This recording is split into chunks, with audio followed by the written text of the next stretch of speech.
খুব সহজে টুকরো কাপড় দিয়ে কিভাবে একটা জিরো সাইজের মেয়ে বাচ্চার কিউট একটা ড্রেস বানাতে পারবেন সেটাই আজকে আপনাদের সাথে শেয়ার করব। তো ফার্স্টে আমি বডির পার্টটা কাটার জন্য একটা টুকরো কাপড় নিয়ে নিয়েছিলাম। তো এটাকে মাপ দেওয়ার আগেই আমার মেয়ে চক নিয়ে হাওয়া হয়ে গিয়েছে। তো সে যেহেতু চক নিয়ে গিয়েছে আমি আর কোনো মার্কিং করতে পারিনি, যার কারণে আমি আমার চোখের আন্দাজ মতোই আমি কেটে নিয়েছি। তবে আপনাদের সুবিধার জন্য আমি কত কত মাপ দিয়ে কেটেছি এবং কিভাবে কেটেছি সেটা স্ক্রিনে দিয়ে দিচ্ছি। আপনারা এই মাপ অনুযায়ী কাপড়টা আগে ড্রয়িং করে নেবেন, তারপরে কাটবেন। তো ফার্স্টের পার্টে আমি গলাটা কিন্তু ব্যাক সাইডেরটা কেটেছি এবং তারপরে দুইটা পার্ট আলাদা করে নিয়ে আমি সামনের গলাটা কাটবো এবং বাটন হোলের জন্য সামনে ফাড়া দিব।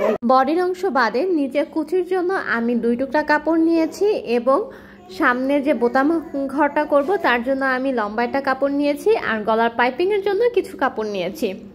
তো এই কাপড়টার পরিমাণ আপনার 6 ইঞ্চির মতো, আর লম্বা যতটুকু ছিল আমি ততটুকু ধরেই নিয়েছি, প্রায় 15 ইঞ্চির মতো ছিল। তো প্রথমে আমি কাঠজোড়া দিয়ে নিয়েছি এবং কাঠজোড়া দেওয়ার পরে আমি সামনের অংশ এবং পিছনের অংশে যে নিচের কুচির অংশটা ছিল সেটা আমি কুচি দিয়ে লাগিয়ে নিয়েছি।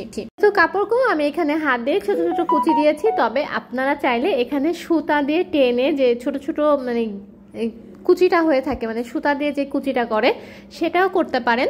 তো আমি এখানে যেটা সহজ সেটাই করেছি।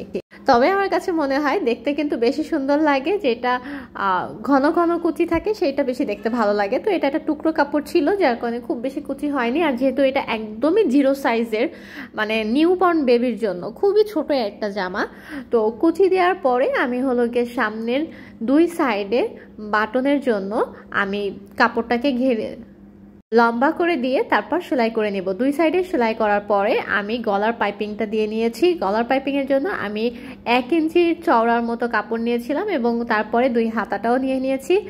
আর সর্বশেষে আমি একটা লেস কেটে কেটে টুকরো করে 3টা জায়গায় আমি লেসটা লাগিয়ে দিয়েছি। আপনারা যে কোনো জায়গায় লাগাতে পারেন, আমার কাছে মনে হয়েছে এই জায়গা লাগালে বেশি সুন্দর হবে। আর লাস্টে নিচের যে অংশটা 2 সাইডে সেলাই দিয়ে নিচের যে অংশটা সেটা আমি সেলাই করে নিয়েছি। আপনারা চাইলে এখানে পিকু করে নিতে পারেন, কিন্তু আমি এখানে ভাঁজ দিয়ে সেলাই করে নিয়েছি। তো এই হচ্ছে আমার নিউবর্ন বেবির ড্রেস। সর্বশেষে আমি এখানে বোতাম লাগাবো। আমি এখানে টিপ বোতামটা ইউজ করেছি, আপনারা যে কোনো বোতাম ইউজ করতে পারেন।